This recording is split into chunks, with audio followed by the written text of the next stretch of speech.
Hi, my name is NUR-FATIN binti Saini. I'm from Group 22B. Today, I want to talk about case study of Menum. Question number 1. By applying time management knowledge, advise Menum. In our daily life, we have got only 24 hours in a day. Therefore, we cannot do everything in one day. This creates limitations in our everyday work. In order to manage work, social life, and sleep, division of time is important. In a particular way, division of time is the need. This will help the person to complete all his tasks. Menum should write his tasks in a schedule. Designing has to be in a way that each task gets enough time. The work should have the highest priority. The second priority should be sleep. We should sleep. And the last but not the least, your social life. Your social life includes family and friends. In order to live a happy and peaceful life, socializing is important. Too much workload can make a person ill, so give your mind a little rest. Spending time with family can help you with this. Moreover, the main purpose to work is to fulfill the needs of the family. Since the fulfillment of needs is important, which makes a person happy. Menum should use Pomodoro technique. The Pomodoro technique is a time management method developed by Francesco Cirillo in the late 1980s. The technique uses a timer to break down work into intervals, traditionally 25 minutes in length, separated by short breaks. Each interval is known as a Pomodoro, from the Italian word for tomato after the tomato-shaped kitchen timer that Cirillo used as a university student. The technique has been widely popularized by dozens of apps and websites providing timers and instructions. Closely related to concepts such as time boxing and iterative and incremental development used in software design. The method has been adopted in pair programming contexts. For the purpose of the technique, a Pomodoro is the interval of time spent working.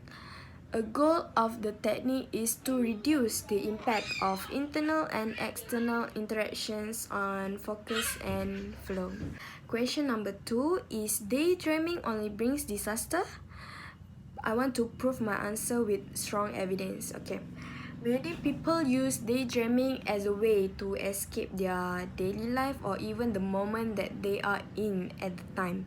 While daydreaming can provide a quick method to get away from reality, it can also be a healthy method for dealing with certain situations and ideas. Daydreaming normally has a negative connotation, but it can be useful when you need to induce creativity or a few minutes of realization. Depending on the way you use your daydreaming time, it can be either a positive or a negative way to spend some of your free time. One way in which daydreaming can be harmful to your way of life is if you do it too much. There is a time where daydreaming can be useful and productive, but other times it can cause you to lose focus and forget important information. If you are at work or trying to complete an important task, daydreaming can interfere with your productivity and cause you to either slow down or stop completely for a matter of minutes. If your job consists of operating heavy machinery, daydreaming can even be harmful to your health if you allow it to reduce your concentration. Daydreaming can also be harmful to your mental health if you are constantly having negative thoughts. While most people daydream about fantasies and other desirable events, others might be daydreaming about doing something harmful to themselves or others. There have been many cases of suicidal people driving along the road and daydreaming about crashing into a tree. Sometimes this type of daydreaming fantasies can be rather involved with a great deal of detail. It is almost like a plan rather a fantasy. When it involves something that could cause harm, daydreaming is likely to be a detrimental quality. Question number 3, is Mat Menum a true hero? Who should be blamed? OG, Mat Menum, Pak Iqbal, or villagers? Okay, my answer is Mat Menum is not a real hero because he did not meet the time and work given by the villagers and took advantage of the work entrusted to him. Who should be blamed? It is clear that Mat Menum must blame himself because he should not be daydreaming so badly and injuring himself. There is nothing wrong with thinking, but we must realize that we are still in the world of reality. In this case, Mat Menum cannot blame others like OG, Pak Iqbal, and other villagers. He himself changed the timetable of the task assigned to him merely just to see OG, so he should be the one to blame. Pak Iqbal, as a witness at the scene, said, "Daydreaming only brings disaster."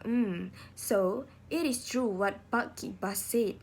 An example of a gift has already happened before the eyes, and we must learn from the events that befall Mat Menum. Thank you.